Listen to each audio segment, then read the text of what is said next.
host, Ryan, and thank you for tuning in today. So, today we are going to be talking about squatters and how they are stealing people's homes and making their lives an absolute nightmare. We are also going to be talking about a common complaint I hear from both Gen Z and millennials regarding college. And I think I might surprise you a little bit on where I stand with that.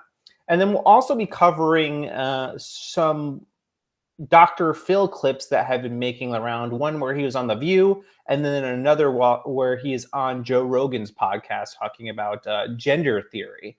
And then we're also going to be talking about how there are certain creators who get to a certain point, maybe they started out creating content and it was funny, but what they're doing to create that content is dangerous, and where we ultimately draw the line. Again, thank you guys for tuning in. If you like my content, please go ahead and subscribe and comment. Let me know what you think. I want to hear from you. And let's just get into it. So for those of you who may be unfamiliar, I actually have a background in supported housing. So I worked in supported housing for about 3 years. And let me tell you, it was actually the craziest job I've ever had, bars none. The stuff I saw there, absolutely insane. But it was also the most fun job I've ever had, because every day you experience something new. Every day was an adventure there. And when I say every day was an adventure, I really mean it. It was crazy. The stuff that happened when you're working in supported housing is unlike anything you could possibly ever experience. So, true story. So for those of you who might be unfamiliar with what supported housing is, basically we provided clients with rental assistance and services so that they could live in their very own apartment. So like the program that I was in charge of in New York, their rent was 30% of their total monthly income. So they had it pretty good. They had it really good, actually. And then on top of that, their electric is getting paid, their cable is getting paid. I mean, they had it made. And this scaled. So if they were only making like $10, their rent is only going to be $3 a month. Crazy, but that was their reality. So that was a program available for them. And there were some people that used the program well, and a lot of people that I would say abused the program. And so anyway, we would go out and we would vet clients for this program. Yo, what up, bro?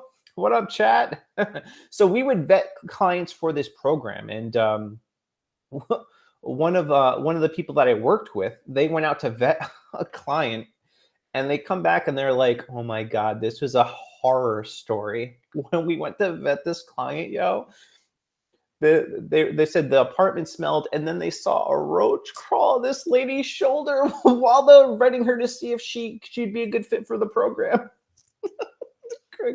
You can't make that up. That's like something out of a comedy skit. And I called this lady Roach Lady. She ended up getting into the program. I don't know how. I didn't let her in. I probably would have said no, because I would have. When I had met her, she walked by me in the hallway before she got in, and she smelled like straight up urine. And I don't mean to like sound like judgmental, but like I knew who would be a good fit for the program and who wouldn't. You just kind of get a feel for people, and based on her history, I can go into this long discourse about it, but she definitely was not a good fit. So she moves into her apartment, and she didn't even make it 30 days before the property owners were trying to evict her. And our job was to try to help her save her apartment. So me and my team, we go in there, we're trying to help her save her apartment. She has this bag of groceries on the floor, or no, bag of papers on the floor. So I like go to throw the papers out, and she's like, no. Like I have important documents in there. I'm like, all right, lady. We'll go through it. I'll take out what you need, and and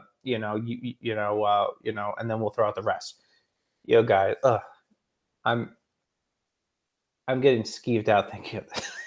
So I open the bag, I start rifling through the documents, and then suddenly like a million roaches start pouring out of the bag. I'm like, ah, oh my God. Like it was horrifying, horrifying. And then she looks at me. I'm not kidding, guys. She looks at me and she says, I don't know why they're following me. I'm like, oh man. So yeah, we were not able to save her. We tried. We gave it the old college try, and it didn't work out for her, unfortunately. Uh, but that's not the story. That's not the story I actually want to tell. That's a great story. One that's memorable and it will be seared into my head. I could still smell the urine walking by our apartment. Pretty traumatizing. But what I wanted to talk about were some of the clients that we had to deal with, and one in particular. So we worked with this guy. I'm going to call him. We'll call him Jerry. Young guy, cool guy. I liked him actually. Very friendly. He was trying to get his life in order. He was staying in one of our units. He had come out of rehab, so he had substance abuse issues. Big red flag for me when I'm getting people in. So I like to keep a close eye on them. And he ended up relapsing in the program, and he ended up going away to a rehab center. But we agreed to hold his apartment. But I came to discover that somebody was in his apartment, and they were not on the lease. I did not know them. So I do a little bit of investigating, and I find out that his cousin is staying in his apartment. He doesn't want him there. I go to talk to his cousin who's in his apartment with some other chick doing drugs, and we get into an altercation. And thankfully, another woman was with me because it was getting tense where it almost felt like probably something bad was going to go down. And luckily, this lady calmed me down. I was like, all right, we got to get out of here. But I wasn't done. All right. Because I knew he was not supposed to be there. He was not on the lease. The apartment holder, the actual person that was on the lease didn't want him there. So he's violating his lease. He refused to leave and claimed squatters' rights. Yes, squatters' rights. And there was nothing we could do at the time to get him out because he did have squatters' rights because he had his mail going there. So we couldn't do anything to get him out. The actual property owners wanted him to leave. And my way of getting him out was actually, I found, and I wouldn't have been able to get him out without this. We would have to wait through the long, excruciating process of going through eviction court to get this guy out. So what we ended up doing, what I ended up finding out was I found out that this guy had a warrant for his arrest. So I go over to the apartment. I'm like, hey, man, you got to leave. If you don't leave, I'm going to call the cops. And he's like, basically called my bluff. And I was like, all right, I'm going to call the cops. And then he changed his tune real quick. And within a couple of days, he was out because he knew he had a warrant out for his arrest. So I checkmated the guy. I got him out of the apartment. But some people are not so fortunate. I got lucky, but there are many people that aren't lucky. And these squatters make their lives a living nightmare. And this is the case for a couple in Queens that bought a $2 million dream home to care for their disabled son, only to discover that a squatter was living in their home. What a nice guy. So we're gonna get into this story. So this is a story by the New York Post. And it's an interesting one. So this guy, we're gonna call him Scumbag Steve. He's just missing the hat, but he's definitely a scumbag. So a New York City couples plan to move into a $2 million dream home to retire in with their disabled son has become a nightmare as they battle a squatter who claims he had an agreement with the previous owner. Susanna and Joseph Landa, both 68, purchased the home next to a family member in the quiet New York City residential neighborhood, Douglaston, Queens, in October 2023.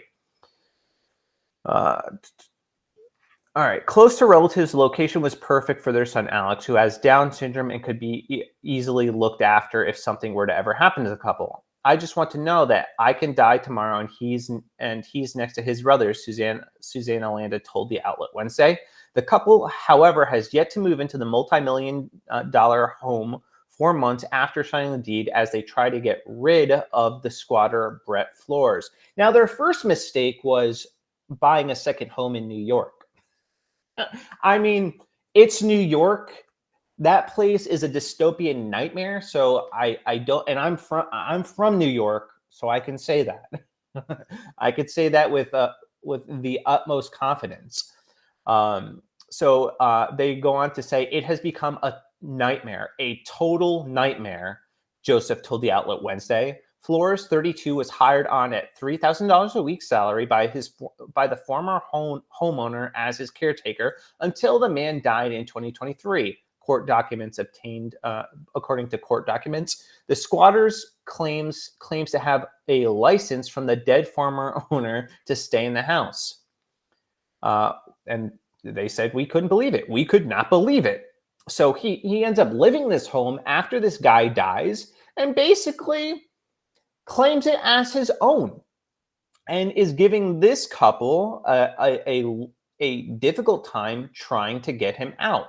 Flores has also been living in the home since a former owner died and has caused major headaches trying to get him out. It is unlawful for any person to evict or attempt to evict an occupant of a dwelling unit who has legally occupied the dwelling unit for 30 consecutive days or longer. That's according to New York State squatter right. Think about how insane that is. So if you left your house for a month, went on vacation, and scumbag Steve decides that he's going to sneak in, break into your home, open a utility bill in his name, guess what? You can't get rid of him. You can't do anything about it. And New York State protects these scumbags.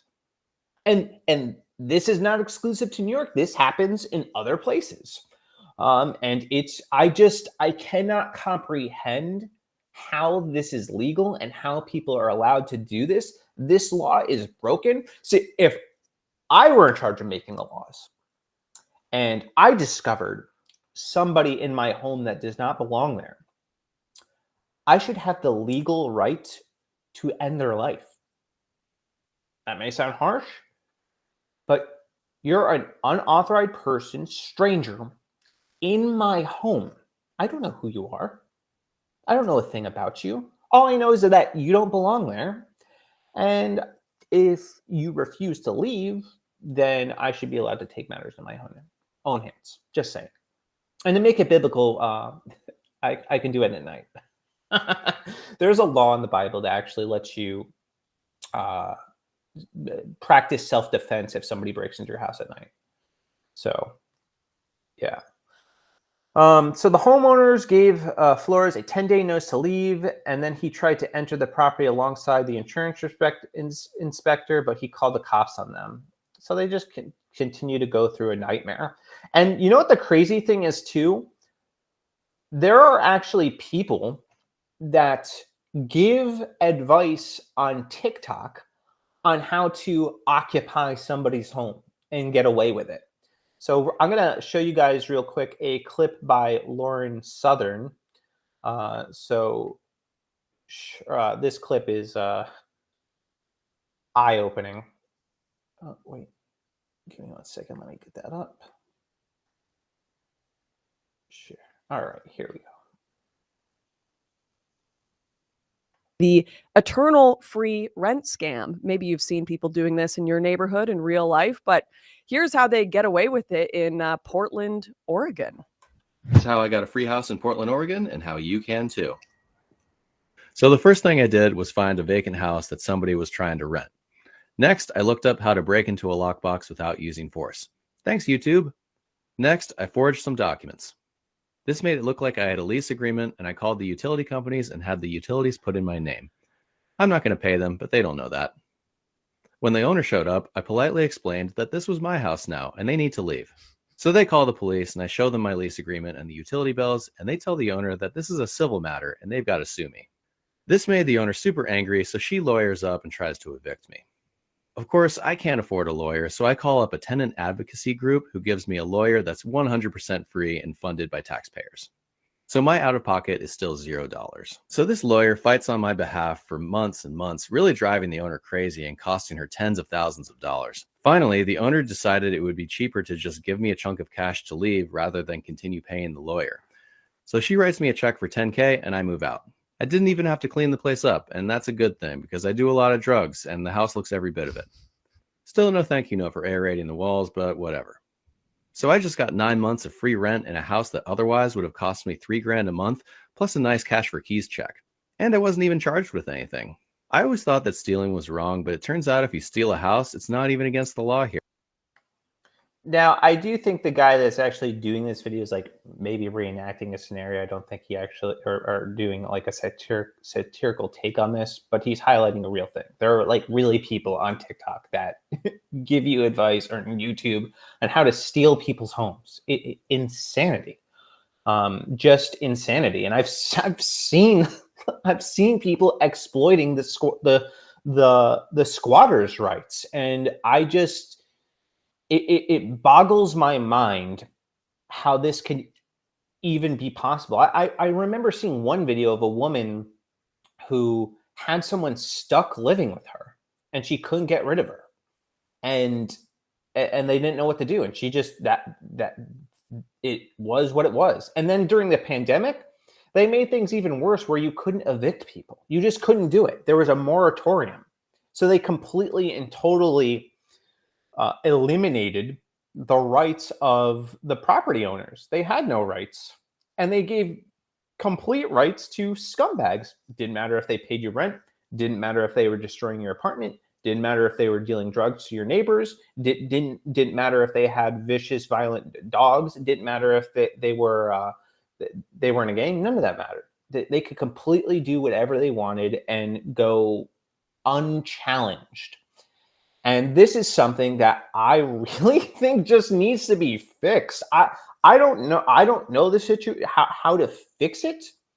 But what I do know, and what I do recommend, is if you're gonna rent a property, know the squatter laws.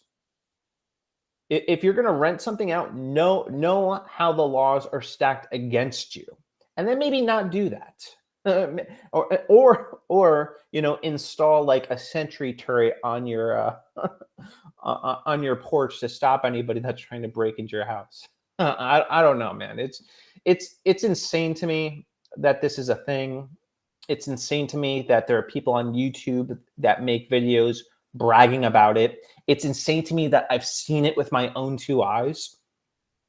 Get this. So when I was in New York managing this property, or being a part of this property, managing this program, I had a person that wouldn't leave their apartment, wasn't paying rent, was on public assistance, was getting their electric and cable paid by our program, and they were also dealing drugs and making profit off of their drugs. So that they had it made in the shade. And and they were also getting the unemployment benefits from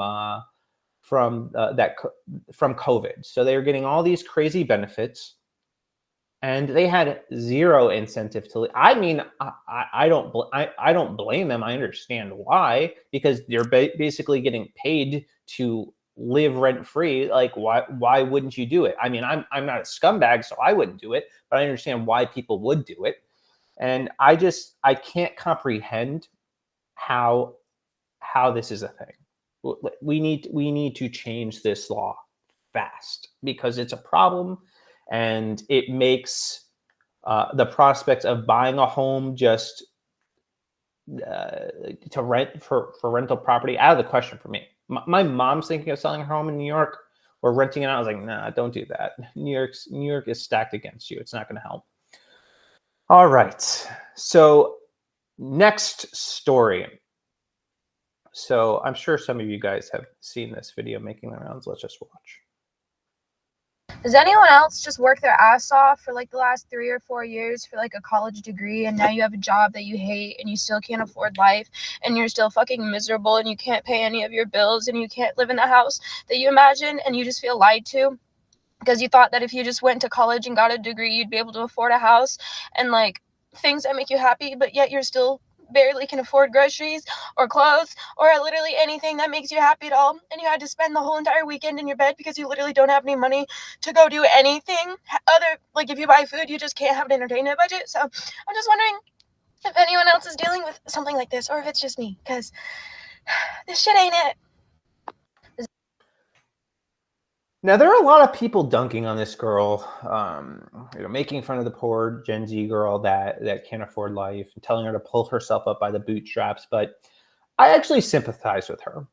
I sympathize with her because I was sold the same lie. I was told that college was basically the only option. And some people be like, oh, well, you knew about trades, you knew about, the military. Yeah, but that was not the option that was encouraged for me while I was going through high school. Basically, it was only college or you're going to be a loser. It's only college or your life is over. It's only college or you're going to be a plumber, which, by the way, the plumbers are pulling in stacks. The plumbers are all right. I wish I was told to be a plumber. I wish that was a message that was communicated to me in high school. It wasn't. No, I was told to go to college. And then being a naive, young teenager, I took out loans that I could not afford. And I'm not blaming anybody. I take full responsibility for my loans. I signed on the dotted line. I agreed to it. Did I fully understand what I was agreeing to? No, not really. No, I didn't. I certainly didn't understand the consequences that it would have on my life. That I'm still paying these loans off, and I probably will continue to pay these loans off the rest of my life. And it does make living really challenging. And the college system is broken and predatory. It preys on naive teenagers. It does. And government-funded loans is a massive mistake. What do you think the colleges started thinking about the second they realized, oh yeah, we can get guaranteed money no matter what if we start taking the federal loans? So you know what we should do? If we're guaranteed payment, let's raise our rates. Let's raise the cost of college and further shackle these students into forever debt. And that's exactly what happened. They exploited the system, and now students are, unfortunately, they've been exploited. They're reeling from student loan debt that they just cannot keep up with, and they're having a rough time at it. They really are. They're having a rough go at it. And I really do feel for this girl because I understand.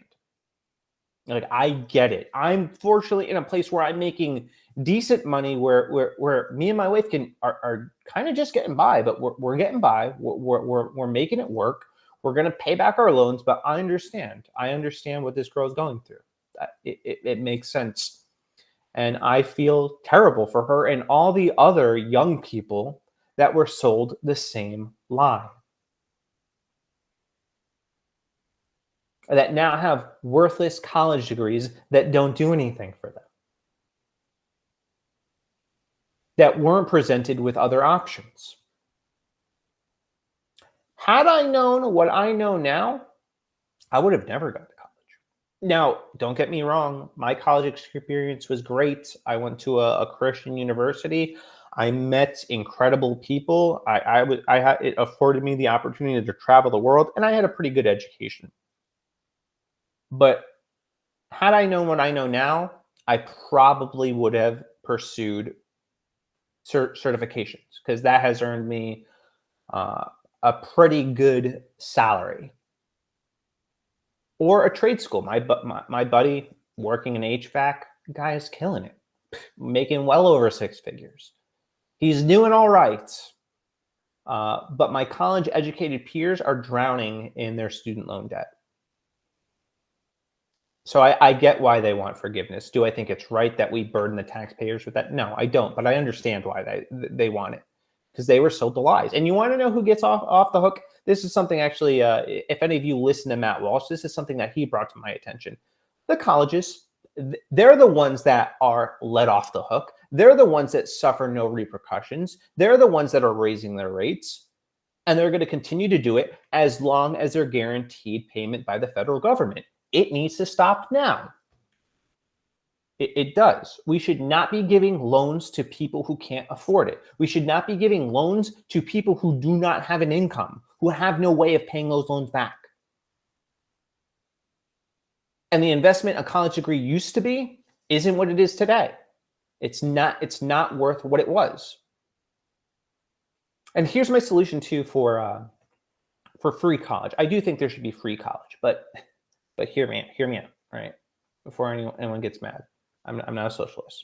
Here's what I would advocate for free college. You have a free online university that offers generic online courses that are pre-canned, uploaded, bam. You attend that government university, you get your degree, and that's it. That's that. No more giving students loans they can't afford and putting crippling debt on their shoulders. That seems remarkably evil.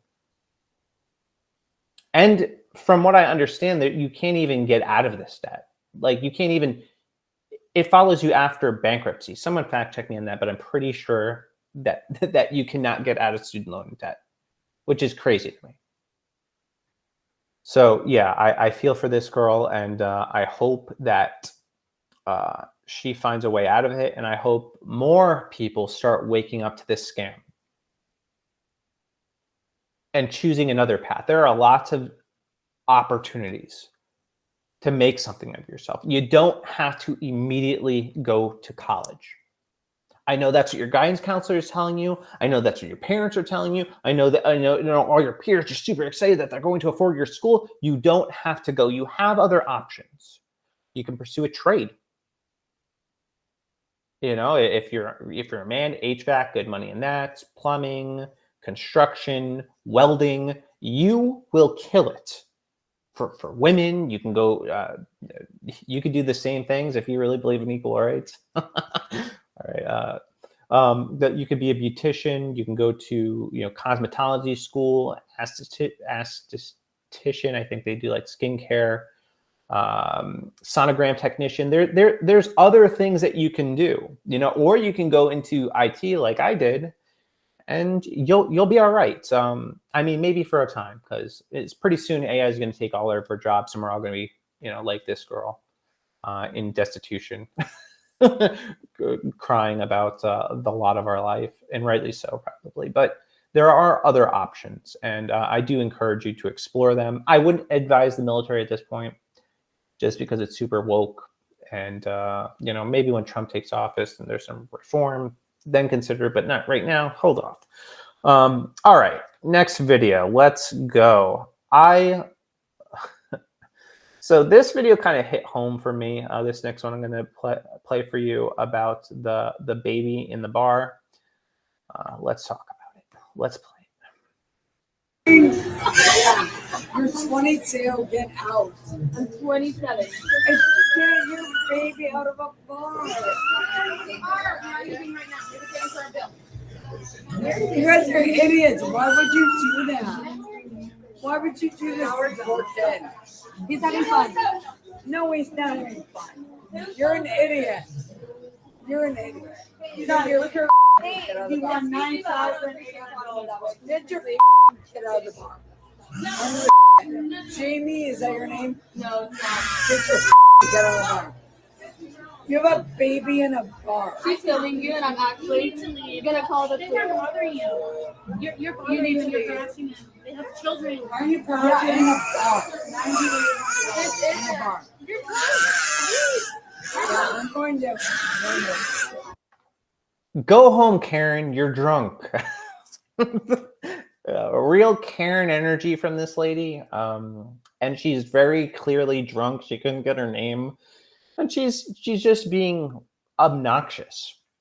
So just for those of you that may have taken drunk Karen's side, you're wrong. I'm just going to say it right now. Babies are allowed in bars. Now, maybe not like a grungy bar at like 2 a.m. in the morning. Probably not a good idea to bring your baby there. But there are lots of bars. Yeah, I don't know if you know this, but there are also restaurants. And families should be able to go to a restaurant that happens to have a bar and enjoy a meal. I don't know the context of this video. I don't know if she's in a bar restaurant. I don't know. But it doesn't seem like they're bothering anybody. Their baby's crying. That's your problem. Babies cry. That's what they do. You can control being a drunk, obnoxious Karen.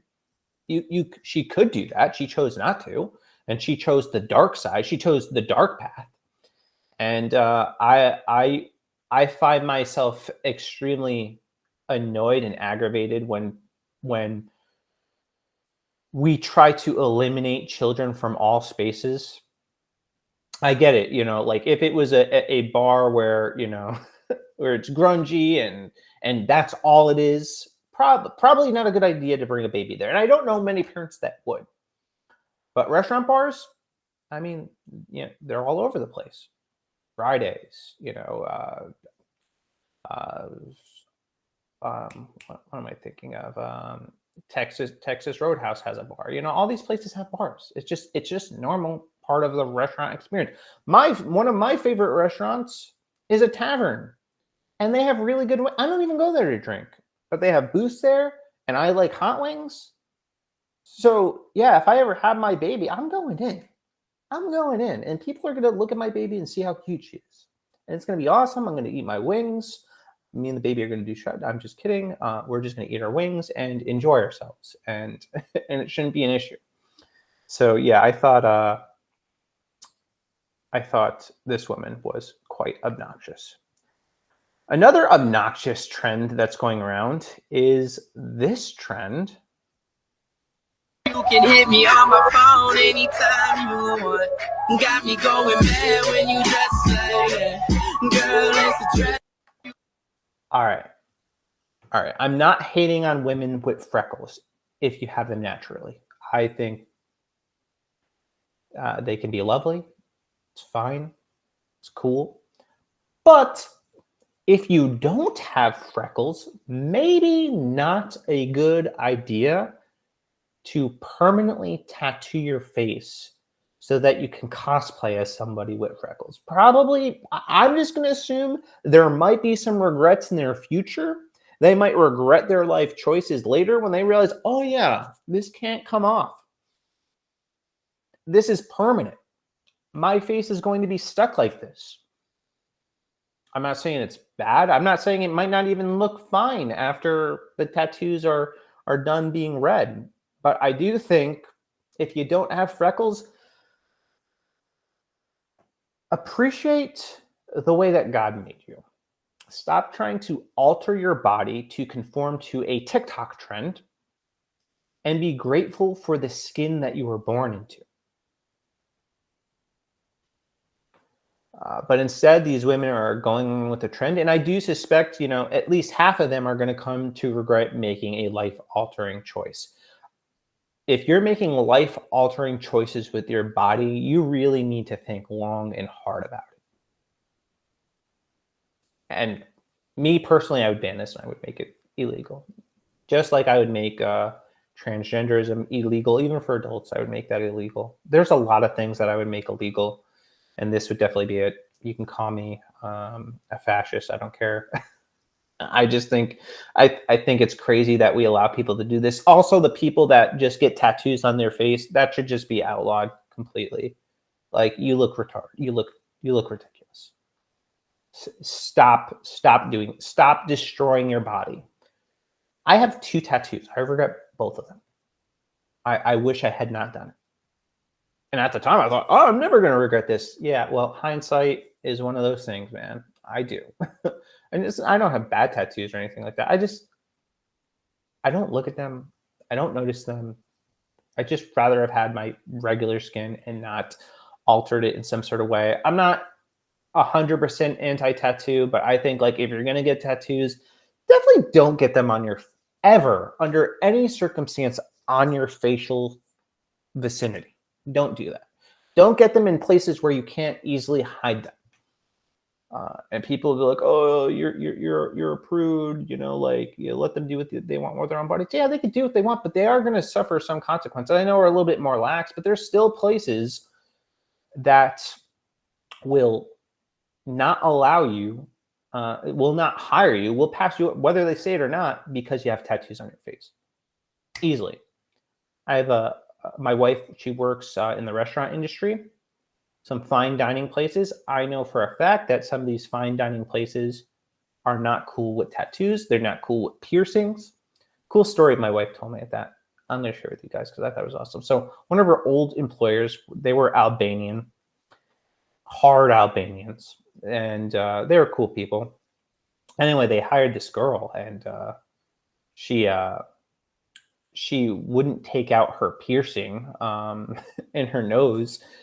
She got talked to. She finally complied, but then one day she decided, "No, I'm going to keep it in," and she kept it in. And the wife's owner is trying to warn her that her husband's going to get upset. Who's the boss? Hey, take it out. She's mouthing over to her, "Hey, take it out." And she's like, "What? I don't know what you're saying." And she finally goes over and she says, "Hey, you need to take that out before my husband comes back." And she's like, "No, I'm not going to. My body, my choice." Fire. Just like that. Like the level of arrogance. Yeah, I would fire somebody on the spot. And if they filed a discrimination case, I don't even care. I'd eat it. Because there are rules, and you should know the rules when you're going to apply for a place. And if you're young and maybe you like piercing, just listen to wisdom, please. For a little bit, just listen to wisdom. Don't do it. Spare yourself. All right. So this next video, some of you guys may have seen this guy making the rounds. So he's a guy that cosplays as Peter Griffin, and I'm going to be real. He does a phenomenal job. It is like the real life Peter Griffin. No joke. So let's watch this. Hey, Lois, look what I can do. I want to bang, bang, the bang, you want to bang, bang, bang, the bang, you want to bang, bang, bang, and the bang, you want to bang, bang, the bang, you want to bang, bang, bang, the bang, you want to bang, bang, bang, and the bang, you. Okay. So he's making the rounds. I think he's doing all right. Probably getting a lot of views. However, I do think he has reached a point, and his audience should probably be telling this. I don't know if they are, but if I was his audience, if I was regularly watching his videos and interacting, I would tell him to give up the fat shtick, to stop acting like fat Peter Griffin and get buff like the buff Peter Griffin you see in that video. Because the people that are supporting him, the people that are laughing at it, "Oh, this is great, this is hilarious, you do a great impression," but are not telling him to start eating healthy. Regular Man Ministry writes, "Man, why you have to put us through watching that? I'm sorry, guys." I'm sorry, but it was a little amusing. But anyway, the people that are around him should be encouraging him to lose weight. Because you get a couple years and heart disease is going to claim this, guys. And it's not worth the clicks. It's not worth the views. It's not worth the fame when you're dead and you can't celebrate it. So I do think that his audience, the people that watch this guy, should encourage him to start getting into shape. And we have a real crisis in America, too, where an overwhelming amount of people struggle with obesity. And we have influencers like this that make it seem like a good thing. We have the body positivity movement. You guys, I've talked about this before, net negative. And we're going to see a lot of people in early graves because we were too afraid to tell them to get a Planet Fitness membership. We were too afraid to encourage them to lose weight, to eat healthy. And I would hate to see this guy lose his life to heart disease. I would. And I would hate to see many more people influenced to pursue a lifestyle like this guy and ultimately lose their lives. This isn't coming from a place of hate. This is coming from a place of genuine concern for the well-being of this person and other body positive influencers. It's not funny anymore. Maybe it was funny at first. It's not funny now. I don't know how long he's been doing this whole routine, but he does need to get his act together, because I am legitimately concerned that it could cost him. Okay. All right. So this is probably, I would say, one of the biggest stories right now, in my opinion, besides Nikki Haley's crushing defeat, which I would love to talk about, but I really don't like politics, so I'm not going to talk about that. Other than that little comment. Oh, Regular Man writes, now let's talk about fat pastors. Yeah, let's talk about that. We should talk about fat pastors for a second, because we have pastors that are real quick to, hold on a second, who's doing this? Real quick to call out all kinds of sin. You know, they'll call out the women that are promiscuous. They'll call out the homosexual. They'll call out the transgender. You know, they'll call out the adulterer. They'll call out every sin known to man, but they won't address obesity. They'll ignore it.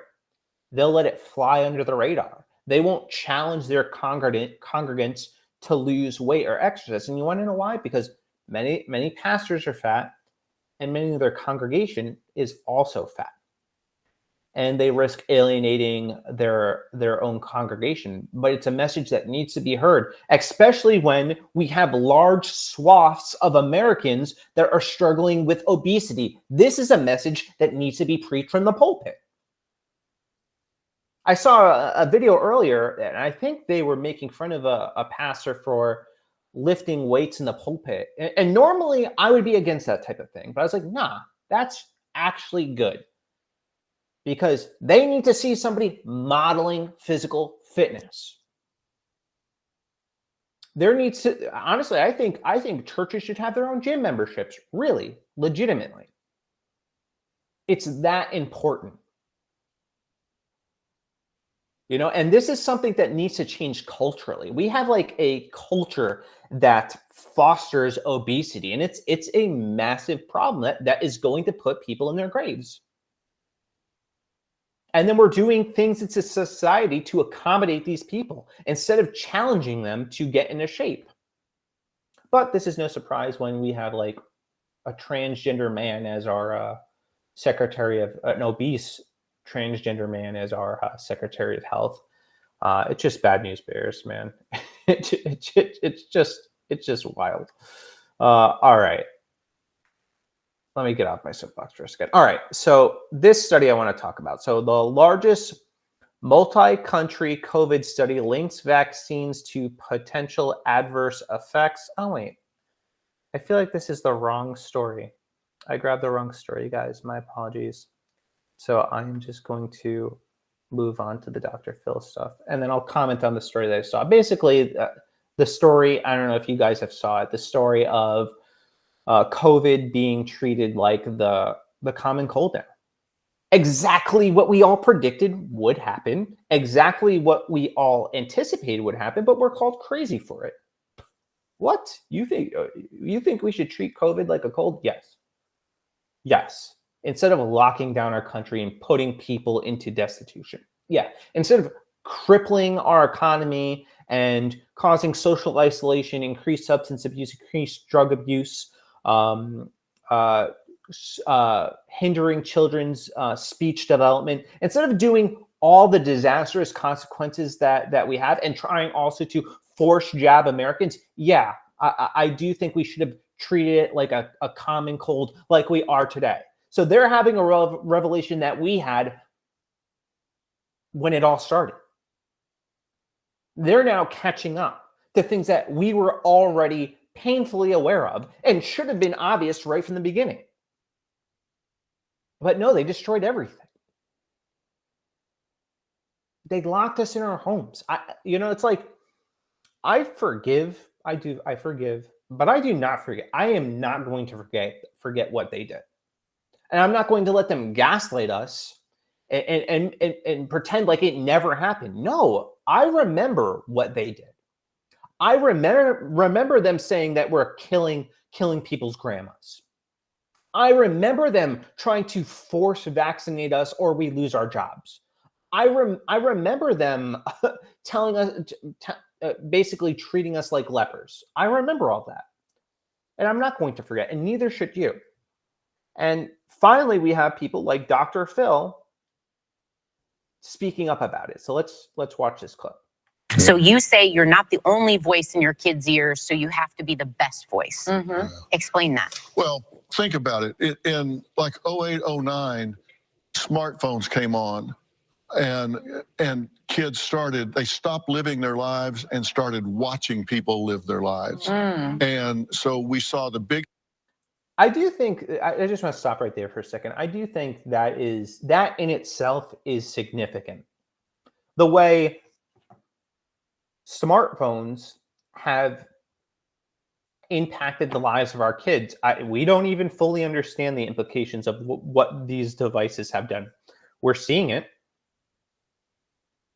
We're seeing the fallout. We're seeing the consequences. And you couple that with how they manage COVID, man, just disaster waiting to happen. So let's continue. Biggest spike and the highest levels of depression, anxiety, loneliness, and suicidality since records have ever been kept. And it's just continued on and on and on. And then COVID hits 10 years later, and the same agencies that knew that are the agencies that shut down the schools for 2 years. Who does that? Who takes away the support system for these children? Who takes them away and shuts it down? And by the way, when they shut it down, they stopped the mandated reporters from being able to see children that were being abused and sexually molested, and in fact sent them home and abandoned them to their abusers with no way to watch, and referrals dropped 50 to 60%. So there was also a pandemic going on, and they were trying to save kids' lives. Remember, we know a lot of folks who died during this. So it wasn't, people weren't laying around eating bond, but, well, you know what? We're lucky. Maybe we're lucky they didn't, because we kept them out of the places that they could be sick, because no one wanted to believe we had an issue. Are you saying no school children died of COVID? I'm saying it was the safest group. They were the less vulnerable group, and they suffered and will suffer more from the mismanagement of COVID than they will from the exposure to COVID. And that's not an opinion, that's a fact. Well, Phil, we don't even have time to talk it out now, man. But thanks for coming. The new book is called They're panicking. The audience was siding with giving him a round of applause for stating what we all recognized, what it was doing. So he had mentioned the negative impacts that social media or technology had on kids, and then talked about how our medical professionals, or the professionals that shut everything down during COVID, knew that technology was already having this implication. Now they put more technology in their face, isolate them even more, and then we wonder why kids are depressed, why things are getting worse for them. Yeah, he's absolutely right that children are going to suffer and are suffering more from the mismanagement of COVID than the exposure to COVID. And you see how she's like, well, it's because we did that. It could have been a lot worse. No, it wouldn't have been. What's a lot worse is all the kids that ended up taking their own lives. That's a lot worse. The kids that were abused and the abuse went unnoticed, that seems worse to me. The kids that are suffering from anxiety, that can't look people in the eyes, that were isolated from their friends and peers because of something that we now have the experts admitting we should treat like the common flu. Yeah, I think that's worse. And you see, she doesn't want to talk about it. Let's go to commercial break. And finally, we have people calling them out. People with influence. people with a voice, people that the mainstream respects. And we're seeing the narrative shift. I was thinking the other day, I was watching my daughter. She's 11 months. She's about to be a whole year old. Crazy, just crazy how quick time goes. But she's babbling and saying noise, and she looks very carefully at my mouth so that she can learn the words and learn to speak. And I think, like, man, all the babies, all the kids that were deprived seeing people's facial expressions because they were forced to mask when it didn't even work, even outdoors.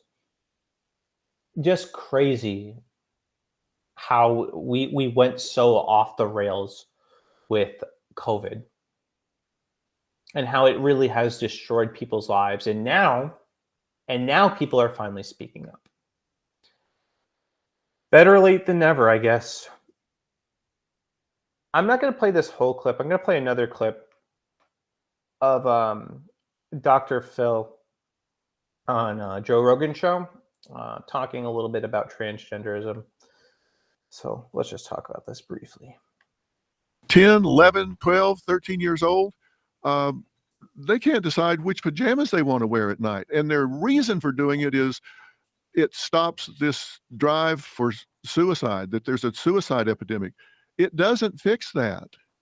It doesn't fix all the comorbid issues that come along with feeling like they're in the wrong body. Dr. Phil out here spitting truth.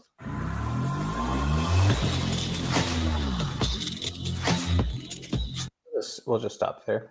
So he kind of goes into this discourse about transgenderism and how it's affected kids negatively and how they don't understand what clothes to wear. And then we're doing crazy things like getting them on gender affirming therapy. So he's pulling the lid on that, which I think is really good. And I'm just overall really impressed with Dr. Phil right now because he's saying what needs to be said. And again, he's a voice that people are actually going to listen to, and people actually respect. And I think it's the right time to start talking. I mean, I think the right time was like when this stuff first started happening. But at least he's somebody with some credibility that's, at least in the mainstream eyes, that people will listen to, that will change people's minds on this. And I do think now that the pendulum is shifting the other way. I was just made aware today that WPATH, like one of the world-renowned transgender agencies, has basically been caught admitting that their gender affirming care destroys people's lives, and just some horrific stuff coming out of that. And I don't have the report in front of me, so I don't want to go into specifics, but it's definitely something that I encourage you guys to look into, because if you don't, and you let the media tell your kids what to think, and you let the public school systems tell your kids what to think, and let their therapists tell them what to think, this is what happens.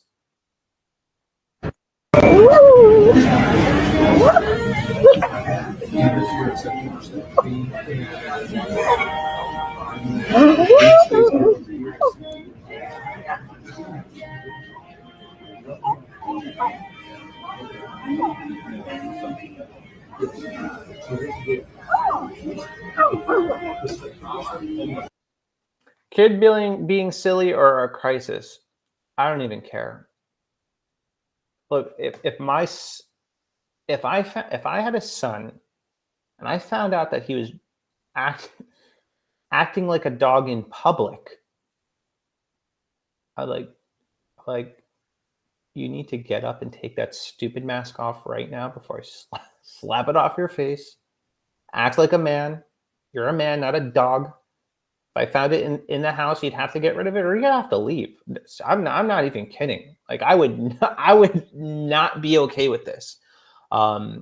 Is it a mental illness crisis? I don't know. I honestly couldn't tell you. I don't know if it's a mental health issue. or a weird fetish. Could be a combination of both. Could just be a fetish. I'm leaning more towards it's a fetish.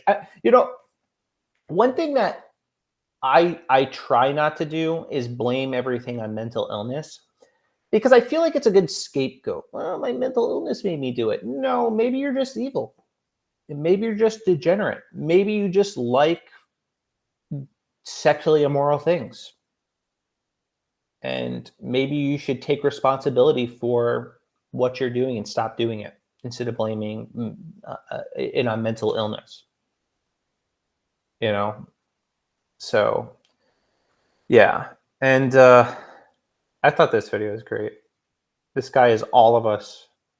This is all of us come June.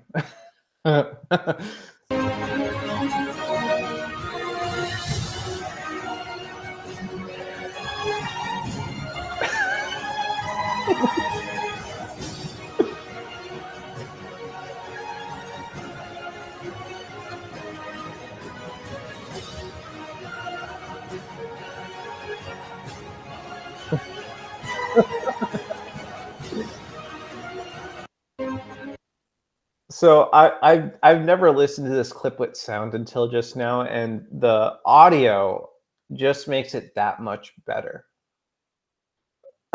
I mean, they're turning the stairs gay too, guys. We can't go anywhere. The stairs are gay, the roads are gay, the frogs are gay, everything's gay right now. But this is a perfect illustration of us navigating through this crazy rainbow world we're living in right now, and doing our very best to avoid it. And yeah, I think I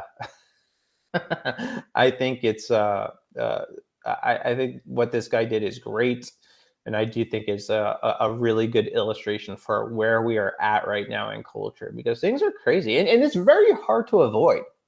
But you know what? With enough perseverance, you can avoid it. You can navigate through this world and not be stained by it. And I mean that too. I'm not even being like cheeky or sarcastic. You can. It takes discipline. It takes kind of standing against the grain and standing with with your own convictions, not being moved or swayed by the ways of the world. And to do that, it is absolutely essential that you spend time conforming your mind to the word of God and not the ways of the world. And that happens through intentional study of the scriptures and intentionally praying and seeking the Lord with your whole heart, whole mind, and whole soul, because it's going to get a lot crazier. We haven't seen anything yet. And I think that's one of the scariest things, is that things are going to get worse, a lot worse, unless bold men of God take action and stand for what they believe when standing is the hardest, who do not waver, who are unfazed by all the phobes and being called a racist, a nationalist, and a white supremacist, and every a bigot, like that should not faze you anymore. That should be in one ear and out the other. Who cares? I had somebody say, like, basically they asked, like, if I'm homophobic, and normally I would go on this defense and say, well, I'm not homophobic, like, I'm not scared of homosexuals. Like, that would be my defense. But I just started kind of just, okay, sure, whatever. I don't care. Call me whatever you want at this point. It doesn't matter, because there's no defense I can make that's going to make you think any differently. You've already made up in your mind. If I don't do anything but unwaveringly affirm your sexuality, you're going to consider me a homophobe. So I just lean into it. Okay, that's the label you want to, whatever. Let's move on. Let's actually have a discussion. I no longer let that word kind of have any power over me. And I think a lot of you who may be watching need to kind of develop that thick skin, or you're not going to make it. I'm just being real. You know, if mean words are enough to get you to cower, then I hate to see what happens when your life is actually at stake. I hate to see what happens when you are actually being persecuted for your faith instead of being called mean words. Like, we need to move past this. We need to be filled with the Spirit of God, which means we need to be bold and courageous, because cowards do not inherit the kingdom of God. They don't. They will be on the other side of God's judgment. And that's something that the church doesn't like to talk about, but that's the truth. That's the reality. Cowardice is a sin. And if you waver on the truth to affirm sin, or because you don't want to get your hands dirty, you don't want to get in the fight, well, you are a coward. And it's time to repent of that and stand firm in what you believe in. Be unstained and unmoved by this world. Because things are spinning out of control, guys. And right now, we need to rally together. We need to be bold. We need to trust God. Trust His Spirit. Be set apart from this world. Even if maybe we look a little weird. Maybe they call us, you know, Christian nationalists. Maybe they call us some other slurs. Who cares? Their words can do nothing to you. Don't give them any power. Anyway, thank you guys for tuning in. I appreciate every single one of you. If you liked this stream, please like, follow, and subscribe. I would appreciate that. We got a pretty decent amount. I don't know if these numbers are accurate, but it's like 30 people, 32 total watching. So that's pretty dope. That is pretty dope. Thank you guys for listening. I really mean that. That is awesome. And I'll be doing this show every Wednesday at 9 p.m. I think I'm going to go live tomorrow at 9 and Friday at 9. And Friday is going to be like more faith focused, but I'm trying to be more up my numbers, stream a little bit more, because I love doing this. I really do. I enjoy it. And again, I appreciate you guys. Have a blessed night. Deuces.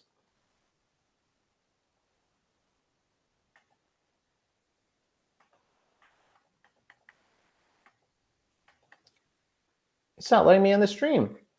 I'm trapped. I'm just going to close it out and we'll see if that works. What is going on? And